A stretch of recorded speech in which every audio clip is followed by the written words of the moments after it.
The uniform is not about who is wearing it. The uniform represents the authority of the state. Whether it's a small boy or not, it is the authority of the state. It's even worse when it is a commission officer who has a presidential commission.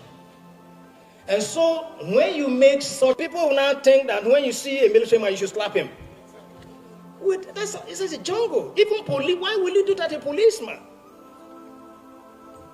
Me, as a general, I can't slap my soldier. I can't touch him. I can't use my hand on him. If I do that, either I apologize to him or I will be disciplined. The same thing across the world. Former Chief of Defense Staff, General Irabor Lohot. In his word, Wike, you have desecrated the military. You have insulted the state. You have undermined the power of the president. You must apologize, or else this will happen. To hear his full speech, let's take a listen at the video. Must be measured, less combative in responding to citizens' inquisitions. I think the tendency to be very abrasive, we need to begin to take that out. So, as government spokesperson, your responsibility is to ensure that the people understand, or you communicate what government is doing in a manner that it will be acceptable, but not to go ding-dong, attacking, and then very combative. And I think that shouldn't be.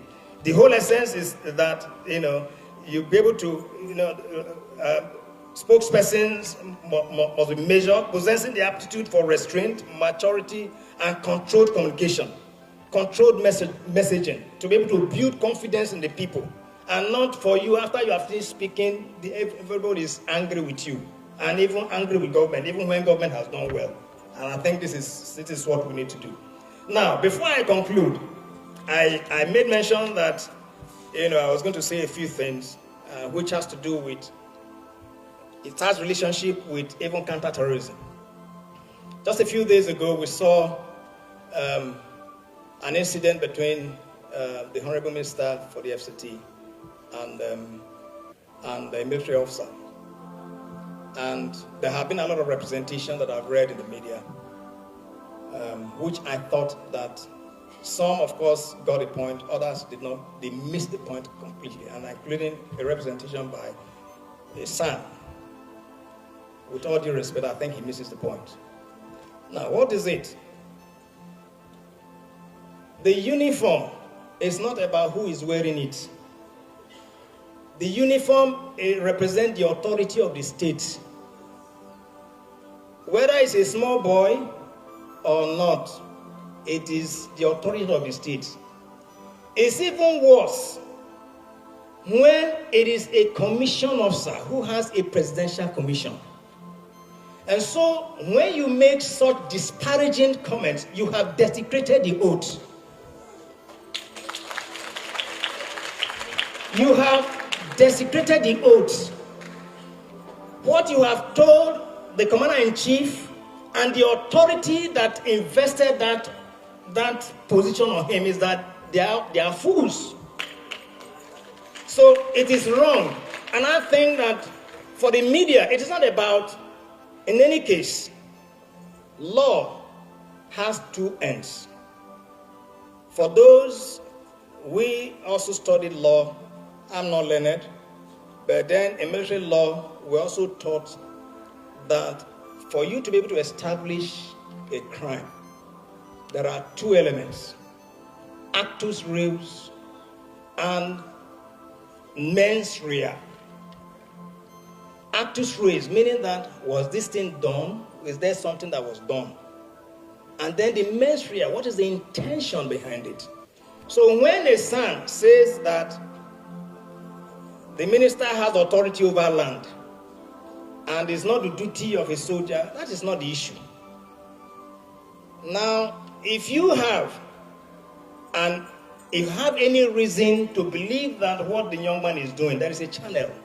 That's the rule of law. So you desecrating the oath, it had not left the realm of what the officer was doing. It is an offense against the state. So this is what you, the media, must try to highlight. I know that over the years, we have lost our educational traction. Civics that ought to be taught, these are things that primary school pupils, secondary school pupils ought to know, that even adults don't know anymore. The whole essence of contracts, all right, the compact that you have with the state, that every individual has ceded his rights to the state, is because of things like this. So that we will not, at April 29, take laws into our hand. It is not a jungle. So if the state has, designated certain establishment and they get them a uniform for you to be able to easily recognize them. Because today now, am I the CDS? I'm not CDS. Look at what I'm wearing. But assuming I was wearing uniform today, it's a different matter entirely. The officer that's in question, if you see him tomorrow wearing uniform, you wearing mufti, you will not see him. So what distinguishes the police, the military, and other agencies is the uniform.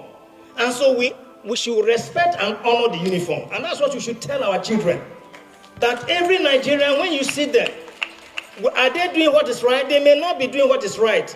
But then it is not your duty to now lay your hands on them.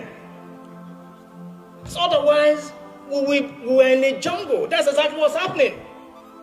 That counterterrorism has become a ding-dong thing. If you go to social media, nobody knows what is right and what is wrong.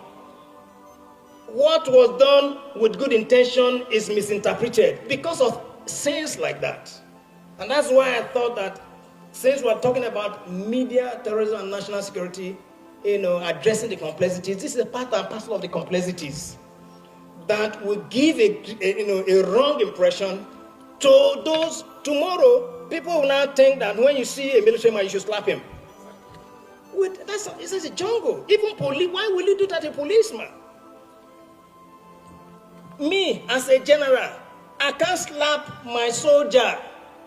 I can't touch him. I can't use my hand on him. If I do that, either I apologize to him or I will be disciplined. The same thing across the world. Don't you see, even when police is brutalizing a citizen in US, trying to strangle, other people around, do they go to hole? No. Because they respect the uniform. But is he misusing the uniform? Yes. Will he be dead to it? Yes. So let us get the distinction. I thought that it would be a good opportunity to see. So as I conclude,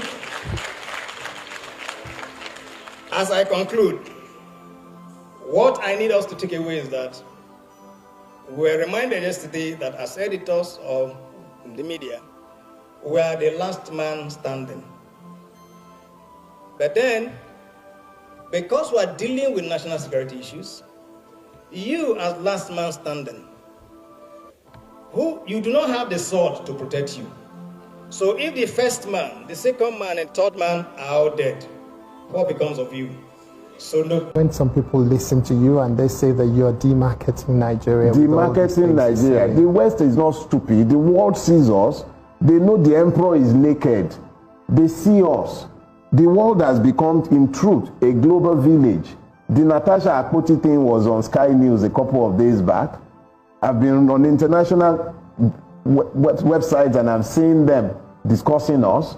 When the world look at us, they see us without the filters that we wear, the filters and blinkers of ethnicity, of religion, of partisanship. The world does not see that. They don't know the Igbo man from the Yoruba man. They can't tell the Fulani man from the Ijaw man. They just see a bunch of irresponsible people incapable of governing themselves or envisioning a future for themselves and their children. They just see a people who can't seem to get it together. We were, I don't know where we are today, but we were once upon a time the 6th largest producer of crude in the world. The only refinery we have in our country can't get crude from our country. He has to go and be buying crude. Even if you buy from Nigeria, he has to buy it in dollars and then sell in dollars so that a people who are already pauperized might be further pauperized. Is that a country? What kind of hope does that inspire? The world is looking at us. If we don't want to tell ourselves the truth, that's a different thing. We might elect to wear the blinkers that has prevented us from Is our seeing. problem that of morals or that of education? Our problem is not single dimensional. What we have is a complete systemic collapse. Our educational system is gone. Our electoral system unfit for purpose. Our judicial system not producing any equity or justice. Our police, they joke. A police is meant to be law enforcement, right? What laws do our police enforce when the law does not rule? So they are forced to enforce impunity. What laws are the judiciary interpreting when they must say what the organ in the executive wants? So they begin to speak from both sides of their mouth, and you cannot rely on judicial precedents. And when you even read some judgment, if you have any legal education whatsoever, you become almost sickened by the realization that judicial anarchy is upon us.